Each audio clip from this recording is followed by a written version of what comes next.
What is up, everybody? My name is Michael, and today we are continuing with part 3 of our journey into Secrets of Angmar, a web series that I'm doing for the One Ring 2nd edition, using the Strider mode, which is for solo players. And we are continuing the story of Baranor, a ranger of the north who's been tasked by his patron to seek out his father, another ranger, who's gone off the grid, and to see what happened to him. So last we saw Baranor, him and his ranger ally, Kirian, had traveled to Fort Arliss and looked around for clues in the spider-infested fort. They found nothing and decided to head back to Rivendell and see if there was any kind of other information or leads that they could find. And their patron, well, my patron, which is Gilraine the Fair, Aragorn's mother, didn't have any. We did ask for some horses, and we were able to get some prosperous level horses, so we're going to reduce our fatigue by 2 at the end of every journey. But we rested up, and we're now setting off to go to the Ettendales, which is where Kirian suggested that we look. Now, I thought long and hard between last session and this one about why Kirian would suggest the Ettendales, and why he would suggest that over anywhere else. And one thing we did know prior was that my father has been researching a lot of obscure lore recently about the area.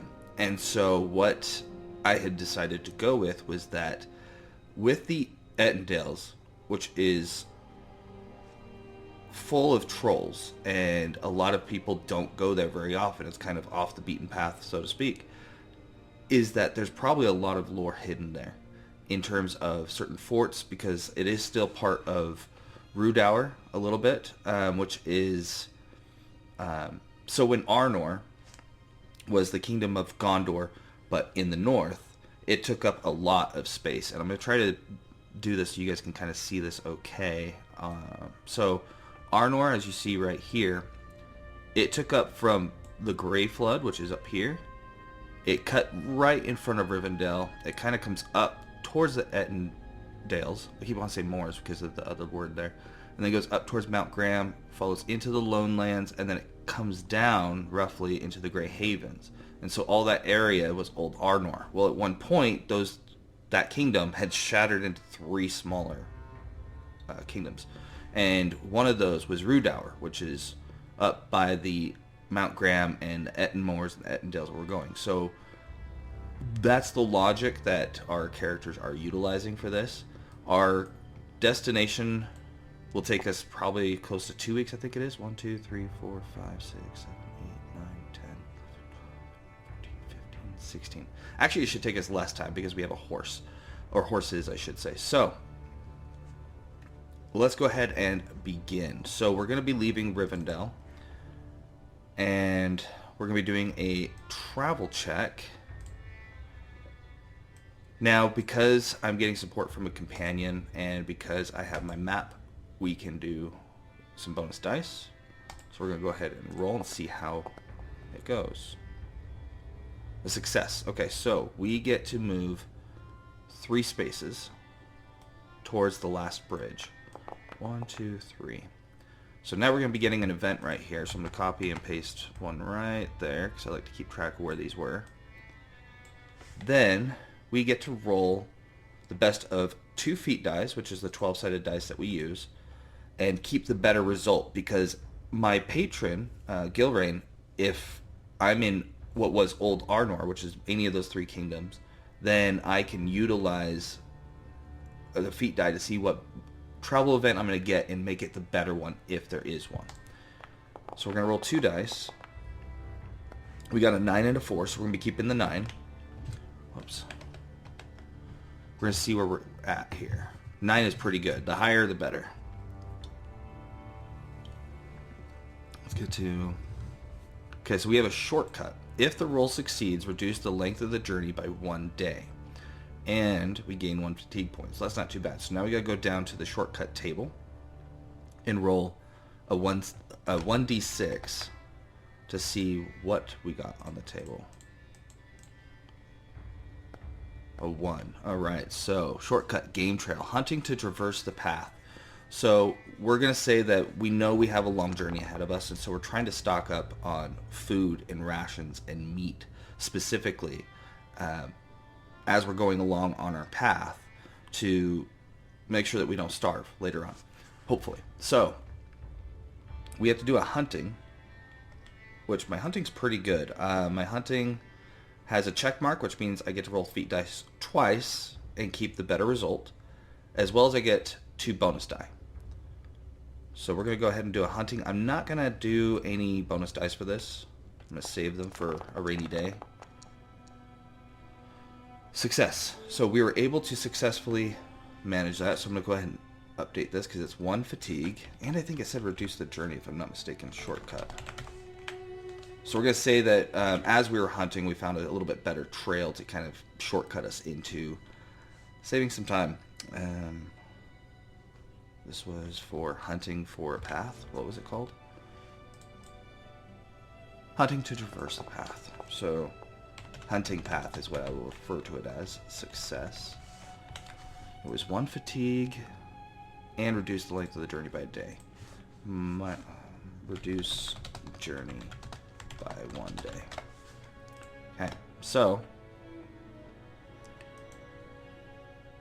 we passed that, so now we need to roll again and see how far we can get. So we're going to get our bonus from a companion because he's swift, so he's helping us power through, as well as the map. Extraordinary success. This is what we like to see in travel because all those extra 6s that you see on the right of 6-sided dice give us bonus steps. So we can go 1, 2, 3 for the success, and then 4. And we'll stick around the river. 5. And now we get to see what event happens there. And I really love this system, the way that they have it set up, because it gives you journeys just like Frodo basically had as he went from even just the Shire to Rivendell. Alright, so we roll the best of 2 dice because we are still in Old Arnor. Keep the best of 2. My throat seems to be a little scratchy today, so I apologize. So we got a 4 as the higher, and then we're going to go ahead and roll our success dice now. So we got a 4 and a 5. So a 4 is a mishap. If the roll fails, add 1 day to the length of the journey and gain an additional fatigue, but otherwise we'll gain 2 fatigue. And so mishap, and we gained, was it a 5? Yeah.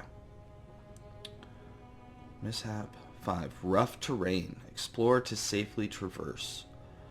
Okay, so we're going to say that the terrain, because we're kind of following the river up, right? As you can see right here, we're following the river up towards the Ettendales. So we're going to say that we've been using the river as our guide as well as the map that I have. And that because it's spring, a lot of the snows have begun to melt. And there's been a lot more water coming down. And so some of the ground is a little shaky because it's like clumpy and muddy. And we don't want to stumble and fall, so we have to explore that. So that was number 5. Under mishap. Rough terrain, yes. Alright, so it's going to be explore, which isn't my best one. I'm going to go ahead and I will use... I won't use a point of hope. I was going to, but I decided against it. Let's see what we got. Hopefully we pass. Ooh, that does not look good. It's a failure. So it's going to add a day to our journey and gain an additional fatigue. I got a mishap, right? Just making sure I got the right table. Yeah. Yeah, okay. So let's go ahead and update that here. So this was mishap. We're going to put muddy way. Failure. It adds 3 and adds 1 day to journey. So basically we are... Let's actually make that a little bit smaller. So we actually basically lost that day. But we had it earlier, so it made sense. Or it balances out, I mean. Okay, so travel check. Support from companion. And this allows us to get a little bit further without having as many events. So we're hopefully not getting as fatigued. Now we do have the... Oh, another extraordinary? That's extraordinary. Alright, so we have 1, 2... I'm going to stay a little bit away from there. 3... 1, 2, 3 for the success, and then 4, 5 for the other 2 6s. And we're only a couple days shy now. So let's go ahead and put an event there. Whoops.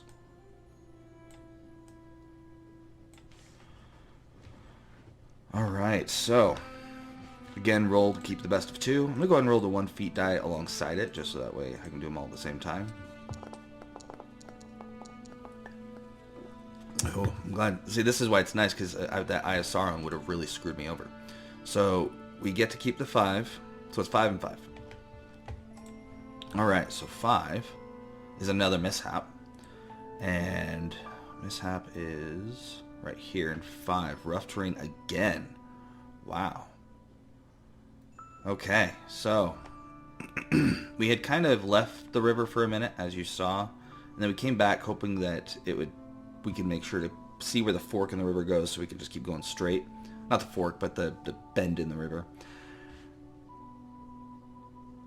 And we're going to say that it's starting to get a little bit more rocky. As we're getting closer to the mountains, we're going to say that it's getting a little bit rockier terrain. We're not going to go with the mud story at this point, but we're going to say it's getting difficult for our ankles and everything like that, as you're, like if you're hiking a really bad trail. And we have to do an explore check. I think I am going to... do I want to use a point of hope for this? I'll use 1 point of hope. Nope, wrong one. It's this one. And since it is a travel event that I'm rolling for specifically, when you use a point of hope, you are considered to be inspired. And this is something that's specific to the Strider mode rules, that your character has this extra feature that's called Strider.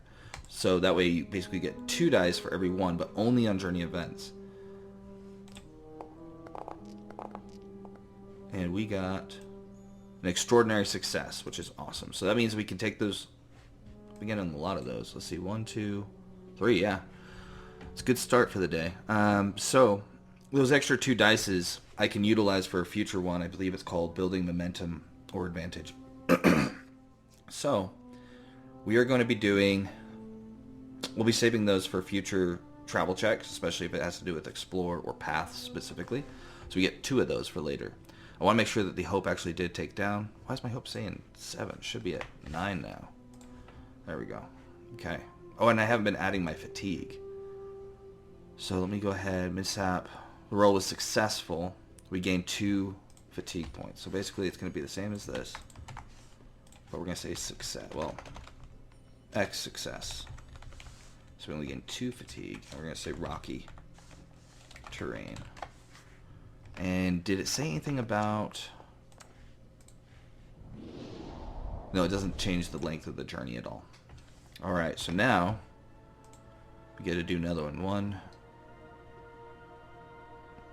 Let's flip a coin and see if it's supposed to be left or right, because I didn't really specify. I just put Ettendales, and there's 2 hexes. So we're going to say, we're going to roll a feat die, and we're using the telling tables rules in middling, which is like a 50-50 chance. If it's a 6 or higher, it means yes. So we're going to say, is it the one on the right, since we already have it there? No. Okay. It's supposed to be a twist, but in this case, we'll go ahead and see. We'll go ahead and see if there's a twist we can add to it. We shouldn't really know much about the detail, or about the area, but technically, it's supposed to be a yes. So we're going to roll, so we get to roll from 3 columns. Action, aspect, and focus. Now, some people do 1 or 2 of them. I like to do all 3 because I feel like it creates a bigger sentence and gives me more inspiration to pull from.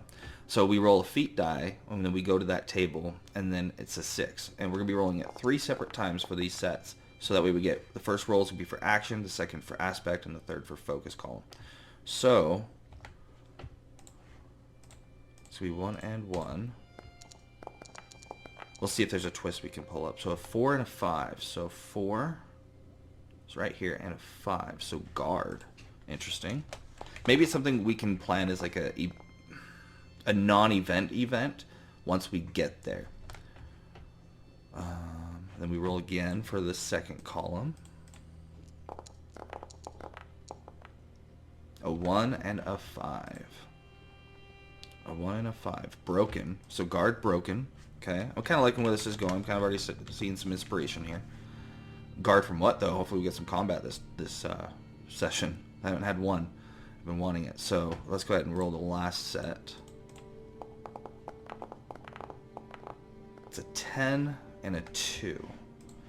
So feat die 10, and it's going to be 2. Vengeance. Interesting. Whoops. Put an extra D in there.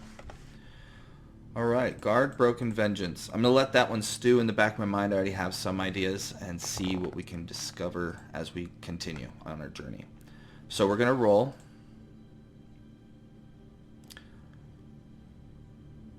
It was a Gandalf rune, yes? I just want to make sure. Yeah, because I don't think it was a... Yes, it was a Gandalf rune, which means yes. It's going to be the one on the right where it already was. Why did I move it? So we need to go 1, 2, 3. So we just need 1 success. If we fail, you get 2 spaces, just so you know. I haven't had a failure on movement yet, especially since I'm getting support from Companion and I have a map. But I just want to make sure you know that. If you fail, it's 2 spaces. See, what's nice is that Eye of Sauron and that 10, I get to keep the 10 because I have a favored extraordinary success. So I'm getting some 2, 3. Now, I'm not going to need to do an event necessarily because the event would be about 5 spaces and we're only going 3. But I did say that once we get there, maybe we can do it. Maybe we can tie it into the story somehow. So we're finally at the Ettendales. And let's go ahead and update my fatigue because this seems like a good point to do so. We had how many events? 3. And we gained 6 fatigue. So let's go ahead and add that to Baranor. Ooh, that's not good. Because there's no like safe havens here or locations that I can rest up in, because you can't just be on the road and be like, oh, we're just going to camp out in a little cave and I'm going to get my fatigue back. You can get endurance back that way and heal up a little bit if you're wounded, but fatigue is very specific. So my load is currently at 19. My endurance is at 26. If my endurance goes down to 19 or below, I become weary, and my D6s, the 1s, 2s, and 3s, count as 0s. So it's obviously the last thing that we want to have happen here. So, let's see. Now, we are looking for lore, we're looking for campsites, we're looking for my father, obviously, and we're trying to see if we can find something, but I want it to relate to the twist. So we get there, and we see that there is a broken watchtower. And when we get there, it looks to be abandoned at the moment. It looks to be fairly run down, similar to how I picture Fort Arliss when I pull a picture up. How it's basically just kind of abandoned, more or less. And so that's kind of the picture I have, but more of a tower. Kind of more akin to Weathertop. And so let's go ahead and go back to the map. And it says that we need to guard it and vengeance. Vengeance, vengeance, vengeance. Okay, so we're going to first look for clues. And we're going to do the same thing we did before, which was we did in the last episode a skill endeavor, which is where you have more than... you get more than just one roll to check something. And so if you're, and I used the example before, if you're swimming across a river and it's a wide river like the Anduin, then it might take, say, 4 athletic checks to try to get across. And to see if you can make it across, you only get a certain time limit in which to get X amount of successes. So we're going to say we're going to be doing a skill endeavor. And so I'm going to go ahead and pull up the core rules and do the skill endeavors. I believe it's going to be under here. Making rolls. I'm just going to type in skill endeavors. Should take me right to it. Okay, so the skill endeavor sequence specifically says to set a resistance. So this is going to be how many successes do we need to get. And it says there's 3 different types. There's simple, which is a resistance of 3. Laborious, which is 6. a resistance, which is 9, which is daunting. And it says, in general terms, a simple goal corresponds to a lengthy but manageable endeavor, like carrying a boat to the top of a steep slope, would consider it to be 3. To look around for clues, we used laborious last time, so I'm going to use the same one because that's what we're doing. So ours is going to be, we need 6. Our resistance is 6. So I'm going to put that right here, resistance 6. Now we have to determine what our time limit is. Wrong book. How many rolls do we get? If the company hasn't enough time to complete the task, the time limit is set to 3. Well, we're, like I said, it's desolate alone right now. Well, actually, before we see about searching, we'll keep the same roll, and we're going to say that there's going to be plenty of time, so the time limit is set at 6 or more. How do you decide? Well, I guess we can just use the saying. So we're going to go back to the game, and we're going to just do a 50-50. Do we have more than 6 turns to search for this when it's time? It needs to be a 6 or higher. No, so we only get 6. I like doing that because then I don't feel like I'm giving myself any extra bonuses or, you know, oh, well, I think I should have 20, you know, or whatever it is. So time, we're going to say 6. But I wanted to double check that this tower, this abandoned tower, is in fact abandoned because of the fact that we're supposed to guard, and there's something with vengeance. I know there's supposed to be a lot of trolls in the area, and so maybe a troll has hoarded up here. We'll figure out if there is something first. So, because it says that it's supposed to be us defending something, I almost feel like it's going to be certain that there should be something there. So maybe it's not abandoned because we're supposed to defend. So we're supposed to have some sort of combat, would be my guess. Yeah, we're going to say it's certain. And the way that certain works on the telling table, I'll show you, is that certain is a 1 or greater, meaning no matter what you roll. But we should still roll it because it could be an extreme result or twist. So, yeah, we need to still roll. And because it doesn't have an Eye of Sauron or a Gandalf, it's just a straight certain, which means yes, that there is going to be something here. So what we need to figure out is, I'm going to ask if it's a troll first, and I'm going to say likely is the chance simply because of the fact that this is troll territory. So it has to be a 4 or greater. Okay, that's good because I really didn't want to fight a troll. But there's something. So most likely it's going to be orcs of some sort. So we're going to go with orcs first. We'll say, is it orcs? And we're going to put likely as well because this is kind of evil land, if you want to call it that. Not orcs. We're going to go into, is it evil men? And again, we're just going to say likely on all of these until we find something, just because we know that we're supposed to find something. I think it's, yes, so it is evil men that we're going to find. So maybe like one of those hill tribes that we were talking about before.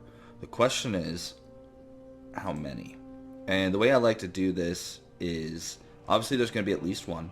So I'm going to do 50-50 chance. Is there more than one? It has to be a 6 to be a yes. No, but with a twist. So there's one guy. Maybe he's like one of the tougher ones. Alright, so what is the twist? And again, we're going to roll 3. And remember, there's something about vengeance. So maybe he doesn't like rangers, or she. Let's see.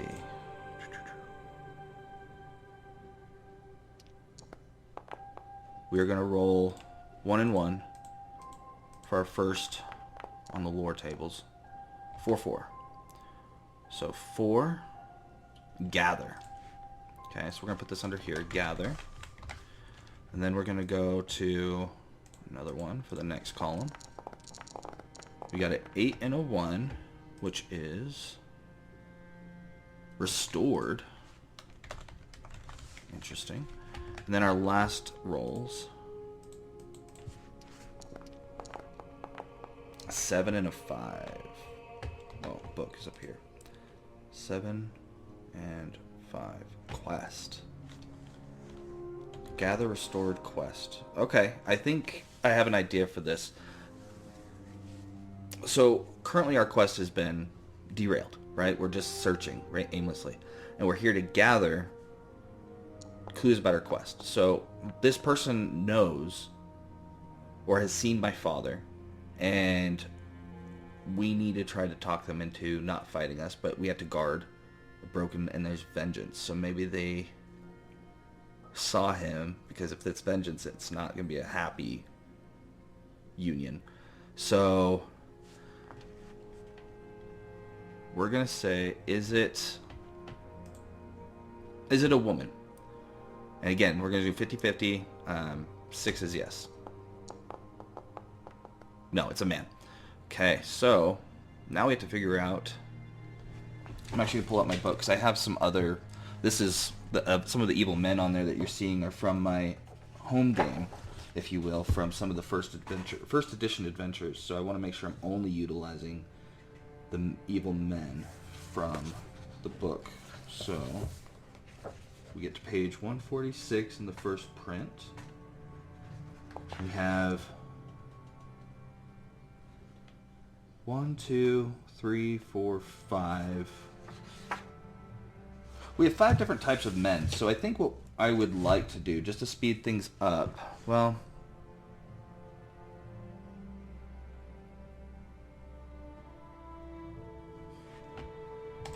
I think I need to go with the dice roll, because otherwise I was going to do a d6 and then just 1, 2, 3, 4, 5.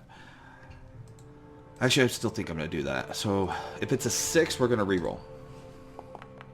It's a 3. So 1, 2, 3. It's a footpad, which is good for us. Now I'm going to go ahead and just pull up. I have a little like generic combat map. I need to put actually Kyrian on here, even though he's not going to do much for combat. We have a footpad that we're basically fighting against. All right, so I'll go ahead and pull us closer.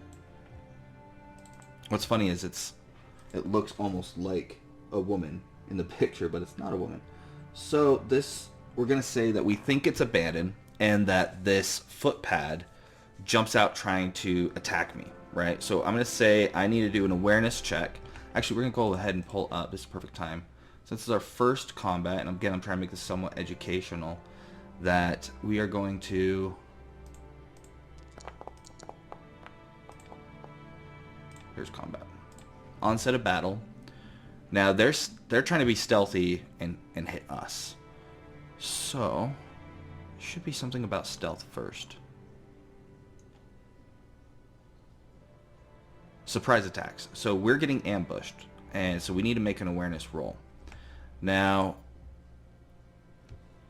Kyrian's distinctive features are swift and honorable, neither of which I would say apply here. So I'm not getting any bonus from him. So it's just going to be a straight awareness roll. And it's a success. So I see the footpad coming. They are not able to...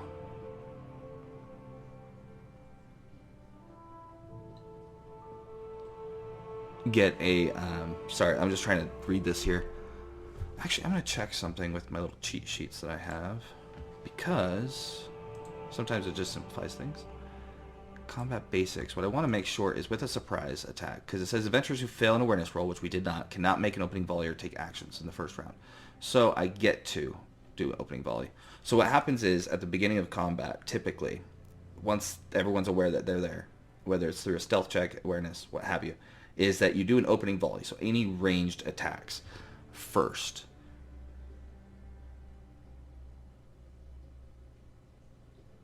So I'm going to go ahead and put both of us into combat. Now I'm going to say that they're potentially attacking first, depending on... Well, no, I think I'll end up being attacking first. So we're in combat together. Oh, I got to create that. Not preparation. It's going to be opening volley. Why is it not showing? Oh, because we're targets, not combat. That's why. So I want to change my stance, but I don't remember how to do that with this kind of thing. So this is the Strider mode stance that we have, which is called Skirmish. Now real fast, just to make sure I'm doing that right, because I haven't had any combat ever in Strider mode. Skirmish is a new stance, combat stance that you get. crafting, your safe haven, fellowship focus, virtues, new distinctive feature. That's how we got our Strider ability. Action resolution.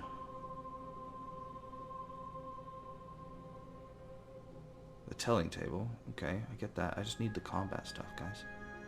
I have Mordor. Revelation episodes. Adventure phase. Combat. Okay, so skirmish stance. Combat in Strider mode operates much the same as the One Ring core rules, with a number of opening volleys depending on the distance between combatants preceding close combat. But for player heroes who prefer bows and thrown weapons, the skirmish stance allows for a solo player to fight on the move, exchanging ranged attacks while seeking advantageous.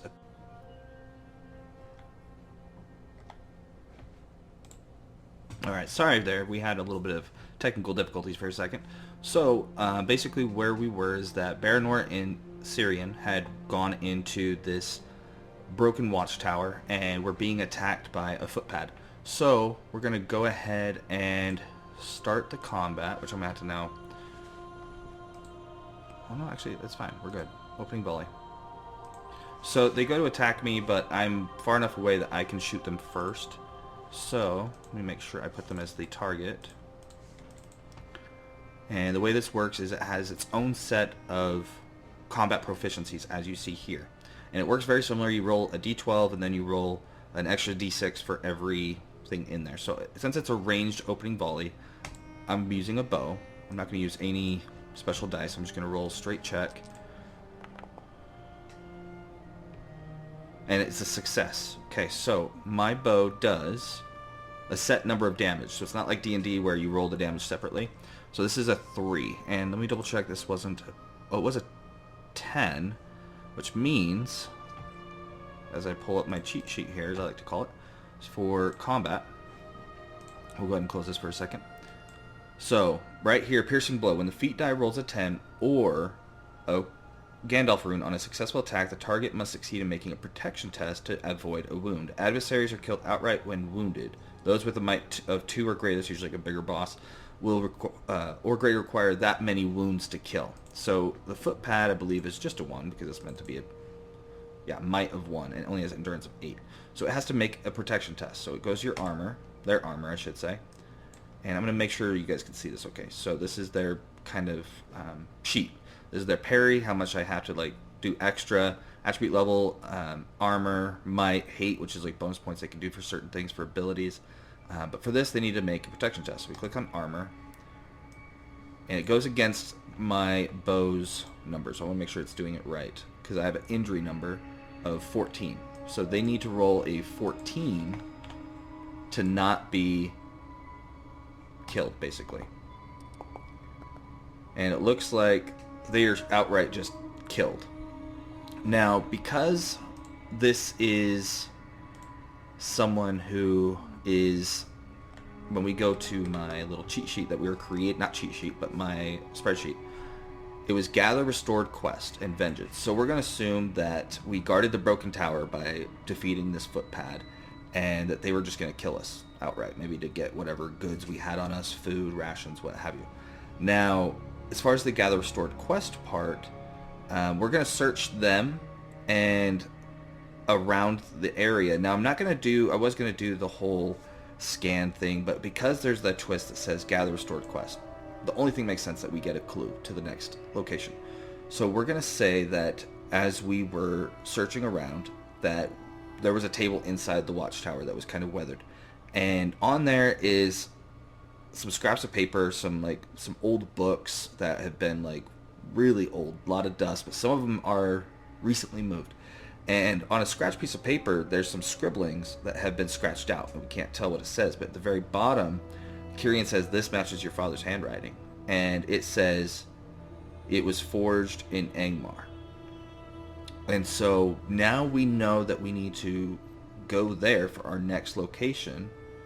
So, I had already put, I didn't realize the camera had shut off, and so I already put an X here to dedicate, saying this is our next stop. Might not be exactly in Carn Dûm, but it's the only location I know off the top of my head from the main rules, because this is just the main map. We're going to see if it's that location specifically, but we're going to start heading in that direction starting next time. So hopefully you enjoyed this episode. Sorry for my scratchy throat today, and the technical difficulty. But I hope you enjoyed it, and I'm glad we're going to Angmar, because the title Secrets of Angmar kind of implied that there's something there. And so I'm glad we're finally back on track, and the Ettenmoors was a nice little detour. And so, but anyways, like and subscribe if you haven't already, because I really hope you guys enjoy this kind of content. And if you do, put it down in the comments below. What other games, whether it be solo, group, whatever, what games would you like to see us play next? Because I've got a buddy who wants to start doing some stuff with me, as we're hoping to grow this into something a little bit bigger. So, like and subscribe, share it to your friends, and we'll see you guys next time. But until then, just play.